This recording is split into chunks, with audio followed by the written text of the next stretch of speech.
खमंग कुरकुरीत चटकदार असा मक्याच्या पोह्याचा चिवडा जेवढा बनवायला सोपा, चवीला तेवढाच टेस्टी तयार होतो। जसा मार्केटमध्ये चिवडा मिळतो अगदीच त्या पद्धतीचा चिवडा आपण घरी बनवू शकतो।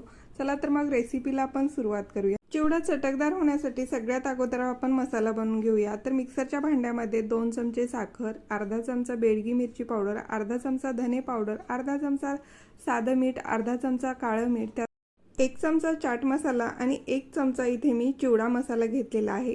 रामबंधूचा चिवडा मसाला आहे। आता हा चिवडा मसाला टाकणं पूर्णपणे ऑप्शनल आहे।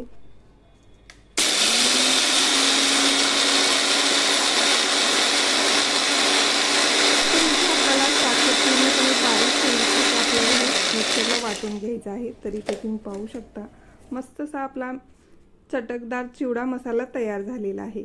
तर ह्यामध्ये मी हळद घालायची विसरली होती, त्यामुळे ह्या मसाल्यामध्ये अर्धा चमचा एवढी इथे मी हळद टाकून घेतली आणि पुन्हा एकदा हे मिक्सरला फिरवून घेतलेलं आहे। तर इथे मी 200 ग्रॅम मक्याचे पोहे घेतलेले आहेत आणि 100 ग्रॅम एवढे शेंगदाणे घेतलेले आहेत। आता आपण पोहे तळून घेऊया।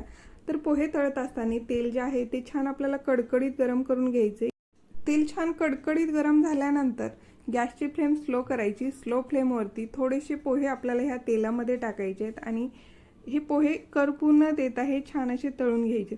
तर मका पोहा तळत असताना तेलामध्ये टाकल्यानंतर अगदी लगेच हा फुलला जातो आणि हा पोहा अगदी पटकन करपतो, त्यामुळे आपल्याला पोहे जे आहेत ते अगदी झटपट काढून घ्यायचे आहेत।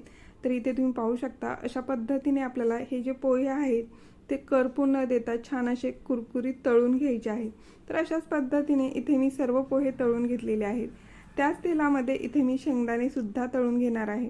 आता शेंगदाणे तळत असताना गॅसची फ्लेम आपल्याला मीडियम ठेवायची। मीडियम फ्लेमवरती शेंगदाणे सुद्धा आपल्याला छान असे तळून घ्यायचे आहेत। तर इथे पाहू शकता तुम्ही शेंगदाण्याला थोड्याशा भेगा पडलेल्या आहेत, म्हणजे शेंगदाणे आपले छान असे तळले गेलेत। आता हे सुद्धा काढून घेऊया आणि त्याच तेलामध्ये आपल्याला कढीपत्ता सुद्धा तळून घ्यायचा आहे।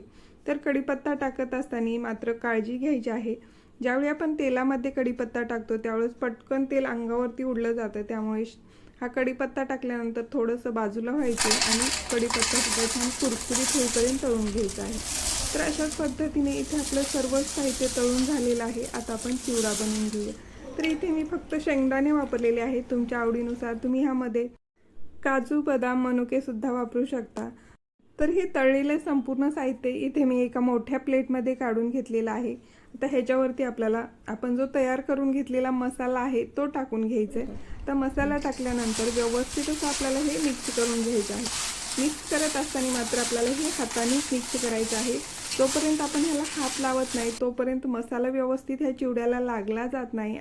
जर तुम्ही ह्या ठिकाणी चमच्याने हा मसाला लावण्याचा प्रयत्न केला तर चिवड्याला हा मसाला जो आहे तो व्यवस्थित लागला जाणार नाही आणि आपला चिवडा जो आहे तो आपल्याला पाहिजे त्या चवीचा तयार होत नाही। त्यामुळे हाताने छान मिक्स करून घ्यायचे। तर इथे आपला खमंग कुरकुरीत चटपटीत चटकदार असा मका पोहा चिवडा तयार झालेला आहे। जसा मार्केटमध्ये हा मका पोहा चिवडा मिळतो अगदी त्याच चवीचा चिवडा आपला घरी तयार झालेला आहे। तर ह्या पद्धतीने हा मका पोहा चिवडा घरी नक्की ट्राय करा। रेसिपी आवडल्यास लाईक करा। जास्तीत जास्त रेसिपी तुमचा मित्रपरिवार नातेवाईकांसोबत शेअर करा। उषाज किचनला सबस्क्राईब करा। धन्यवाद।